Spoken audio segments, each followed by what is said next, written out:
Most gracious God, take our minds and think through them. Take our lips and speak through them. Take our hearts and set them on fire with love for you. Amen. Amen.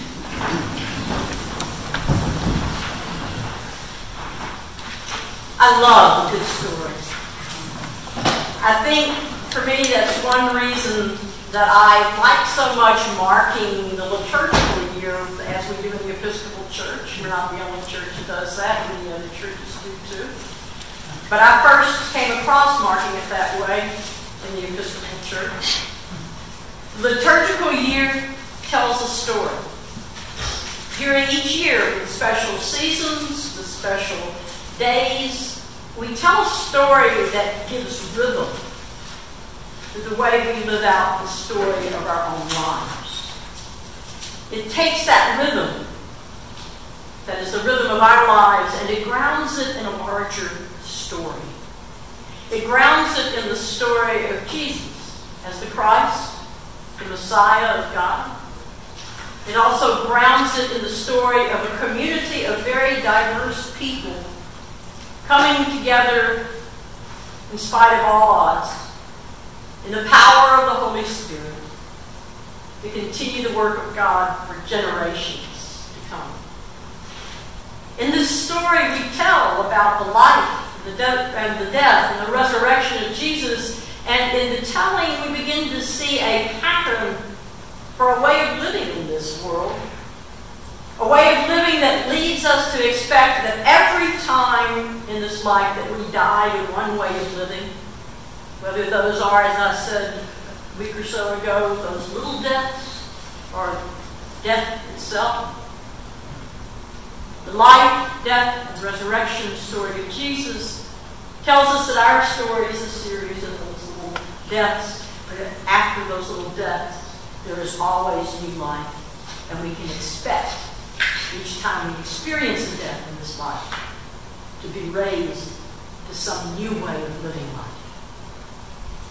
In this story, we also tell the story of how that same sacred power, the same sacred power which empowered Jesus to live and die and rise to new life, how that same sacred power is available to us right here and right now, through the power of the Holy Spirit coming upon us, coming to us, and working within all of us in this life.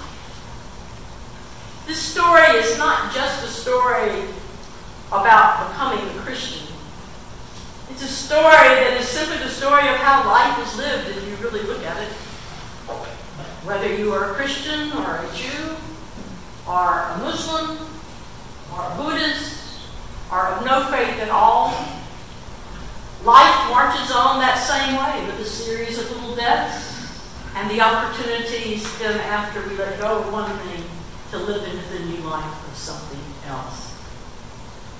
So in the liturgical year, these stories are told through the seasons of Advent and Christmas and Epiphany and Lent and Easter time, through major feast days like Christmas and Easter, the day of Pentecost, which we celebrate next week, 50 days after Easter, and the day of the Ascension, which, as I said earlier, was celebrated last Thursday. And yet, because it always falls on a Thursday, as it did last Thursday, rather than a Sunday, we rarely pay much attention to the day of the Ascension, the day that comes 40 days after our Feast of Resurrection on Easter Day. And we pay even less attention to the story that goes with the Ascension.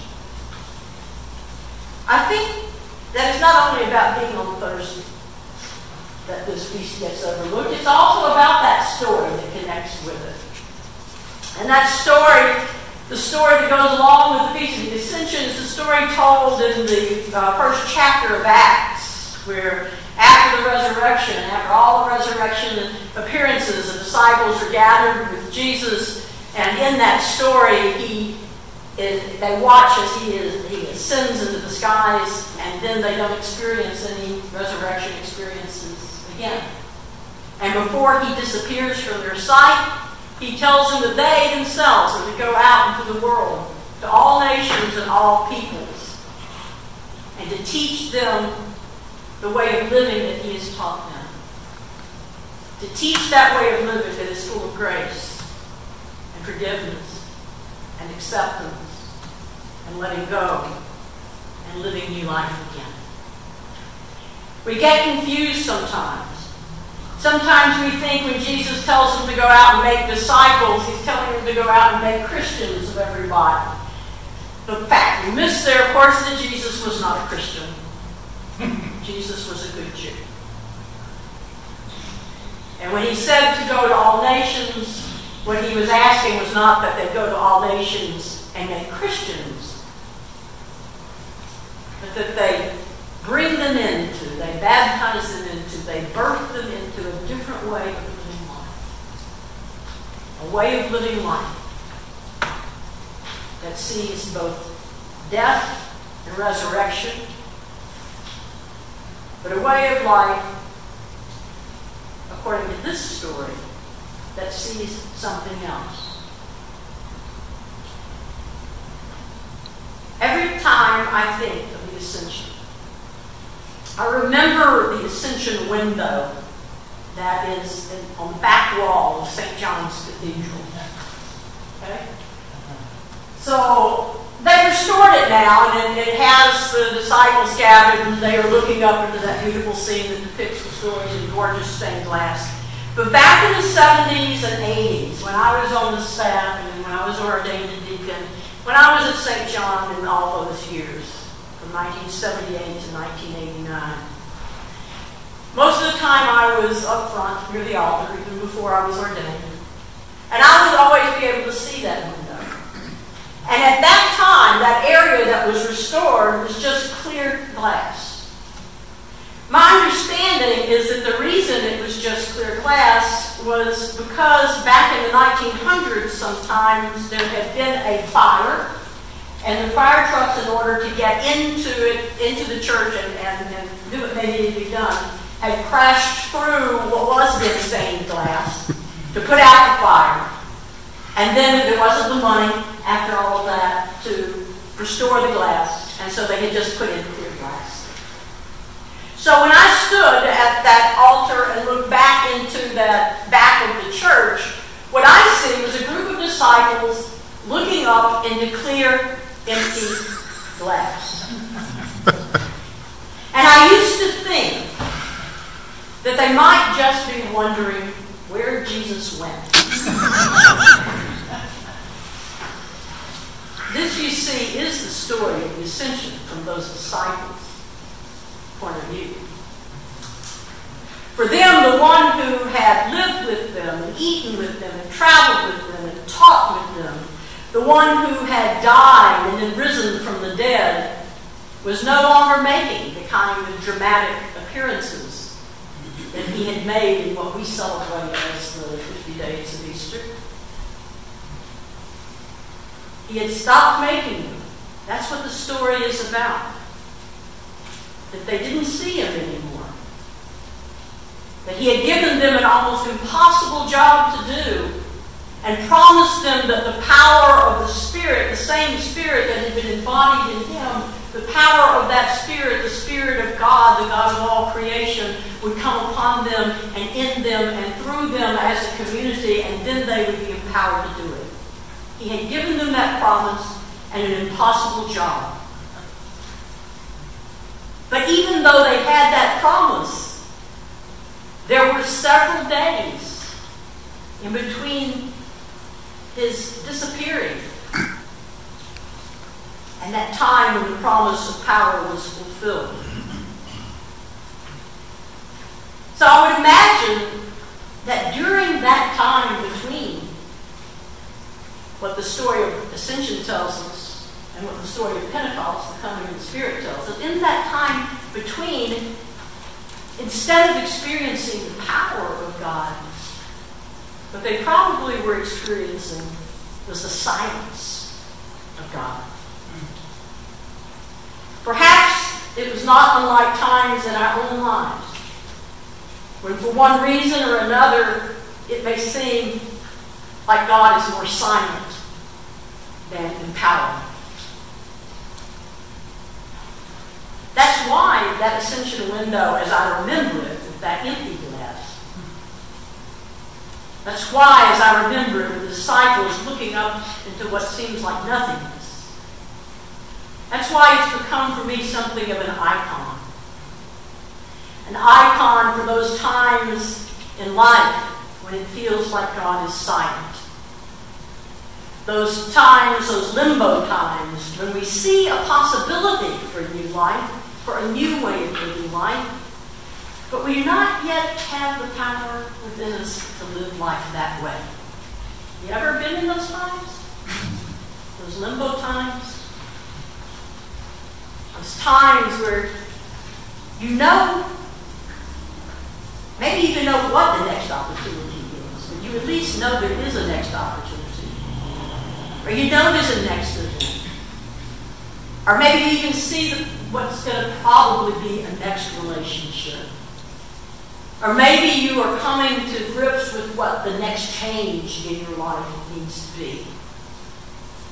And you get that. But things just have not yet come together in a way that will empower you to live into that new way of living life. Things just haven't yet come together to empower you into really grasping that opportunity. Or going into the next event. Or pursuing the newness to a relationship. Or moving on to that next change in life. Such times really just aren't that unusual. In fact, these in-between times are quite often a very significant beat in the rhythm of our lives. In between times. And what the Ascension story tells us about these in between times is that even when it seems like absolutely nothing has happened in those times, nonetheless, we can be sure that something powerful is going on. And that when the time is right, that power will indeed come to fullness within us. And the nothingness that the disciples experienced when Jesus left them again after the resurrection, their readiness to receive the Spirit was being shaped and formed, whether they knew it or not. They were being taught to find a place. They were being brought to a place within themselves where they would be ready to receive that power when it came. They were being brought to a place within themselves where they would eventually be able to recognize that power for what it was. This is what that old, unrestored ascension window in St. John's showed me many years ago. Because when I looked up into that clear glass, one day I noticed that whatever I looked into really wasn't emptiness. I could see all sorts of things going on in that sky.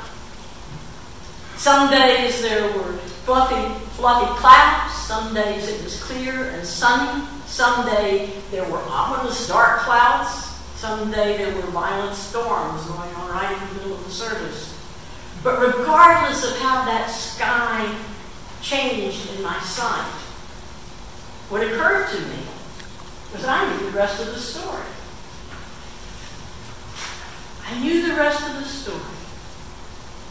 That even though the disciples didn't see it at that time, the power of Jesus was just as active as the clouds and the sun and the storms, just as active as what I could see through what at first seemed like empty glass. And so it is for us.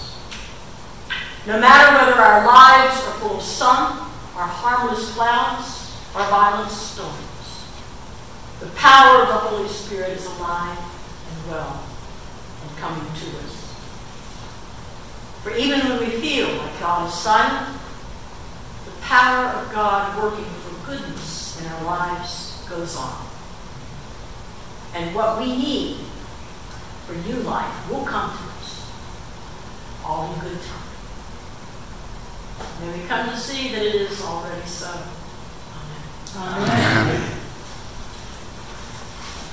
Take a moment of silence.